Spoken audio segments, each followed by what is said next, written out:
డిబేట్లో జాయిన్ అవుతున్నారు తెలుగుదేశం పార్టీ నేత ఎస్పీ సాహిబ్ గారు. సాహిబ్ గారు, మీరు కొంత క్లారిటీ ఇవ్వాలి. మార్చి మొదటి వారంలో మీ పార్టీ అధినేత చంద్రబాబు నాయుడు అలాగే పొత్తులో ఉన్న పవన్ కళ్యాణ్ ఢిల్లీ వెళ్తున్నారంటున్నారు. నిజంగా ఈ వారంలోనైనా స్పష్టత వస్తుందా? ఎందుకంటే అటు తెలుగుదేశం పార్టీ ఇటు జనసేన రెండు పార్టీల్లోనూ ఒక రకమైన ఉత్కంఠ ఉంది. ఇంట్రెస్టింగ్ ఫ్యాక్టర్ ఏంటంటే వాళ్ళతో పాటు మేము కూడా ఎదురు చూస్తున్నాం, మాలో కూడా ఉత్కంఠ ఉందని షేక్ బాజీ గారు చెప్తున్నారు పొత్తులపై. సతీష్ గారు తమరికి అదేవిధంగా ప్యానెల్లో ఉన్నటువంటి సోదరులు బాజీ గారికి, కొండా రాజు గారికి, కంటి వీక్షకులందరికీ కూడా నమస్కారాలండి. నమస్తే అండి. ఇప్పుడు బాజీ గారు కొన్ని అంశాలు కీలకంగా ప్రస్తావించారు, జాతీయ పార్టీ వాళ్ళకి సంబంధించినటువంటి అంశాలు.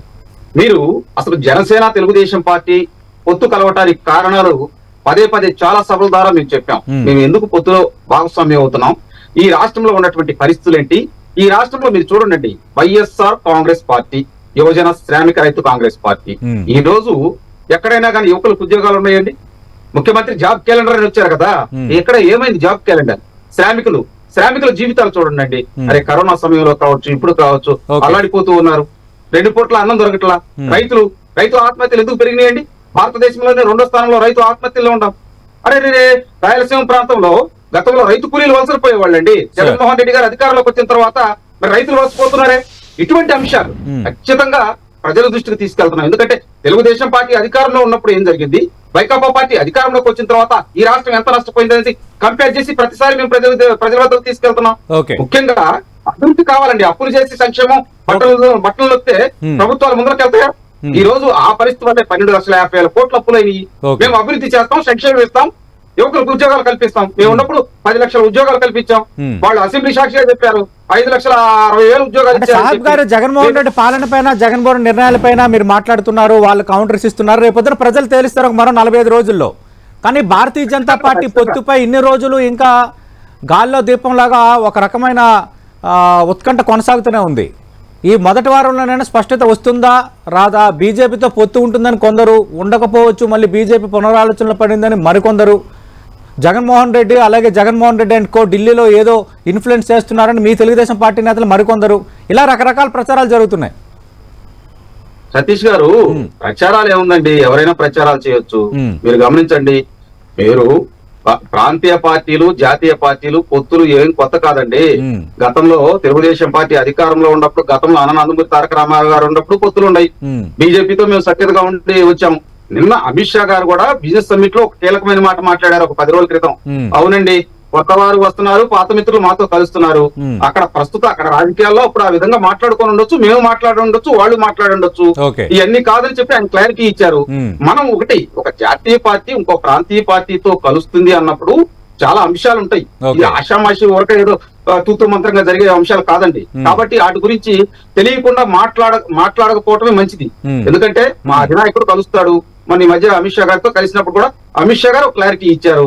అసలు ఒకటండి, పొత్తులు కలిస్తే ఇదేమన్నా అప్రజాస్వామికమా? పొత్తులు కలిస్తే ఇబ్బంది ఏంటండి? నేనే తప్పుపట్టడం లేదు.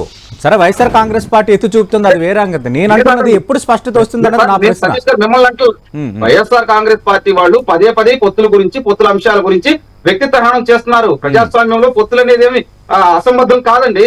పొత్తులు అనేది క్లారిటీ ఉంది. మేము ఏమంటామంటే, జగన్మోహన్ రెడ్డి గారు అధికారంలో రాబోయే ముందా ప్రత్యేక హోదా, పోలవరం అన్నాడు. మరి ఆయన అధికారంలోకి వచ్చిన తర్వాత తన జీవితానికి ప్రత్యేక హోదా కోసం పోరాడుతున్నాడు 5 సంవత్సరాల నుంచి. ఎక్కడన్నా కానీ మరి ప్రత్యేక హోదా గురించి కానీ, పోలవరం గురించి మాట్లాడారా? నిన్న చూడండి, అదంతా కాదు, కుప్పం వెళ్లి సెట్టింగ్లు వేసేసి ఏదో నీళ్లు వచ్చినాయి అని చెప్పి అక్కడ ఆనకట్టలు కట్టేసి రిజర్వాయర్ల నుంచి నీళ్లు పంపించారు. తర్వాత రోజు పరిస్థితి ఏంది? చొక్క నీరు లేదు. మేము ఉన్నప్పుడు, అధికారంలో ఉన్నప్పుడు పోలవరానికి కృష్ణమ్మ జలాలు పంపించామండి పట్టిసీమ ద్వారా. మా యొక్క విధానం అది. మేము ఎప్పుడు కూడా రాష్ట్రం బాగుండాలి, రాష్ట్రంలో యువకులు బాగుండాలి, రైతులు బాగుండాలి, రాష్ట్రం సుభిక్షంగా ఉండాలని ఆలోచిస్తాం. జగన్మోహన్ రెడ్డి గారు అధికారంలోకి రావడంతో విధ్వంసం కదండి. అంటే ఇక్కడ సాహిబ్ గారు, మేము అధికారంలోకి వస్తే ఏం చేస్తామో చెప్పకుండా కేవలం జగన్మోహన్ రెడ్డి పైన పదే ఆరోపణలు చేస్తున్నారు, పాలన పైన పదే ఆరోపణలు చేస్తున్నారు. మేము వస్తే ఏం చేస్తాము, మమ్మల్ని ఎందుకు గెలిపించాలని మాత్రం చెప్పడం లేదు, జగన్మోహన్ రెడ్డి ఓడించండి అని మాత్రమే చెప్తున్నారు. ఇది రాజీవ్ గారు ఆరోపిస్తుంది. సతీష్ గారు, ఒక అబద్ధాన్ని పదే ప్రజల్లోకి తీసుకెళ్లాలనే తాపత్రయం రాజీవ్ గారి దగ్గర కనపడుతుంది. ఆ చెప్పిన కంపెనీలో 99% తెలుగుదేశం పార్టీ అధికారంలో ఉన్నప్పుడు హీరో మోటార్ కంపెనీ తెచ్చాడా? అరే మా నాన్న తెచ్చాడు అన్నట్టుండి మీ నాయకుడు. నేనేమంటానంటే, ఇప్పుడు రాష్ట్ర ప్రజలకు తెలుగుదేశం పార్టీ ఏం చేసింది, మీరు అధికారంలో రాబోయేటప్పుడు ఏం మాయ మాటలు చెప్పారు. ఆ రోజు మేము మరి 3 రాజధానులు మీరు అన్నారు కదండి, మేము కట్టిన రాజధాని ఇక్కడే ఉండి ఇక్కడే పరిపాలిస్తూ ఉన్నారు. ఒక్క ఇటుకేమన్నా వేసారా? పోలవరం రివర్స్ టెండరింగ్ అన్నారు. పోలవరం ఒక్క పర్సెంట్ ఏదైనా పని అయిందా? సిపిఎస్ రద్దు అన్నారు. ఏమైందండి ఈ రోజు? అరే యువకులకు అన్ని వేలు ఉద్యోగాలు ఇస్తామన్నారు. ఈయన చెప్పుకున్న ఉద్యోగాలు సచివాలయంలో 2,60,000 ఉద్యోగాలు, ఇది తప్పితే అక్కడ ఉద్యోగాలు రాలేదండి. ఈ రాష్ట్రంలో చూడండి, అరే యువకులు, చదువుకున్న యువకులు ఉద్యోగాలు అడిగితే చికెన్ మార్కులు పెట్టుకోండి, మటన్ మార్కులు పెట్టుకోండి అంటే వాళ్ళు గంజాయి అమ్ముకునే పరిస్థితి తీసుకెళ్లింది ఈ రాష్ట్రంలో ఉన్నటువంటి యువతను ఈ వైకాపా ప్రభుత్వం. మేమనేది ఏంటంటే సిద్ధాంతపరమైనటువంటి ఆలోచనలు. ఇప్పుడు మేము తెలుగుదేశం పార్టీ అధికారంలోకి వచ్చేటప్పుడు ఏం చేస్తుందని స్పష్టంగా చెబుతున్నాం. ఈ రాష్ట్రంలో యువత అన్యాయం అయిపోయింది. యువతకు ఉద్యోగ ఉపాధి అవకాశాలు కల్పిస్తాం. భవన నిర్మాణ కార్మికులు ఈ రోజు ఇసుక చూడండి, ఎన్జిటి ఆదేశాలు ఇచ్చినా కూడా లారీలు దోసుకెళ్లిపోతున్నారు, పక్క రాష్ట్రాలు అమ్ముకుంటున్నారు. ఇక్కడేమో భవన నిర్మాణ కార్మికులు ఎందుకు ఆత్మహత్యలు చేసుకున్నారండి? ఇక్కడ నుంచి దాదాపు 52,60,000 మంది పక్క రాష్ట్రాలకు వలసలు పోయారండి. ఇది నేను గ్యాస్ కనెక్షన్ లో ఈ కనెక్షన్లు ఇక్కడ నుంచి ట్రాన్స్ఫర్ అయినాయి, కావాలంటే రీవెరిఫై చేసుకోమనండి. ఏదో గొప్ప మాటలు చెబితే ఎట్లా? ఊరక ఉండదు లేనిది ఉండట్టు ఇవన్నీ చెప్పడం కాదండి. సిద్ధాంతపరమైనటువంటి విషయాలు మాట్లాడుకుందాం. ఏదో ఆయన ఒక స్థాయి మించేసి మాట్లాడుకోవటం కాదు. ఇక్కడ వాస్తవాలు ప్రజలకు చెప్పండి. మేము అధికారంలోకి వస్తే ఏం చేస్తాం అనేది క్లారిటీగా ప్రజల ముందుకు ఉంచుతున్నాము, ప్రజలకు చెబుతున్నాం. జగన్మోహన్ రెడ్డి గారు అధికారంలోకి వచ్చిన తర్వాత ఈ రాష్ట్రంలో జరిగినటువంటి నష్టాన్ని యువకులకు, రైతులకు, మహిళల మీద కృత్యాలు, అదేవిధంగా అసంఘటిత కార్మికుల మీద వాళ్ళ దాడులు, మీరు కరోనా సమయంలో చూడండి, వేల కొద్ది అసంఘటిత కార్మికులు ఇలా పిచ్చి మద్యం దాకా చనిపోయారు. మద్యపాన నిషేధం అని చెప్పి ముఖ్యమంత్రి అధికారంలోకి వస్తానని చెప్పి గొప్ప మాటలు చెప్పాడు. మద్యపాన నిషేధం ఏమైందంటే ఈ రోజు నవరత్నాల వైఎస్ఆర్ కాంగ్రెస్ పార్టీ ప్రభుత్వంలో పథకాలు పెట్టినప్పుడు అప్పులు చేస్తున్నారు, డబ్బులు పంచుతున్నారు, పప్పు బెల్లాలని టీడీపీ అంది. కానీ ఇప్పుడు అదే మళ్ళీ సూపర్ 6 అంటూ మా తరహా పథకాలను మళ్ళీ వస్తున్నాయి. అంటే మేమే వాటిని నెరవేర్చలేదు, ఆర్థిక పరమైన ఇబ్బందులు మాకే ఎదురవుతున్నాయని మేము చెప్తున్నాము. రెండోది ఏమీ చేయలేకపోతున్నారని టీడీపీ అంటుంది.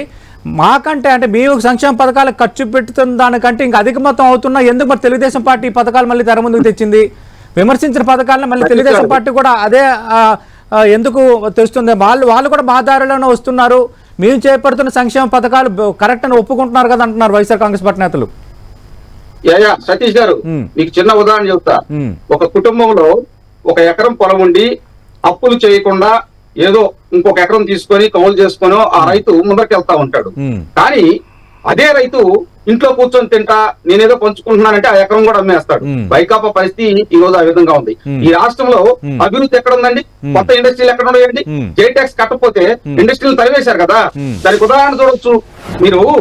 చూడండి, అమర్రాజా బ్యాటరీస్ వాళ్ళు పక్క రాష్ట్రాలకు వెళ్ళి 35,000 కోట్లు పెట్టుబడి పెట్టారండి. గతంలో తీసుకొచ్చినటువంటి మేము ఉన్నప్పుడు తీసుకొచ్చిన లూలు గ్రూప్ ఏమైంది, అదాని గ్రూప్స్ ఏమైంది?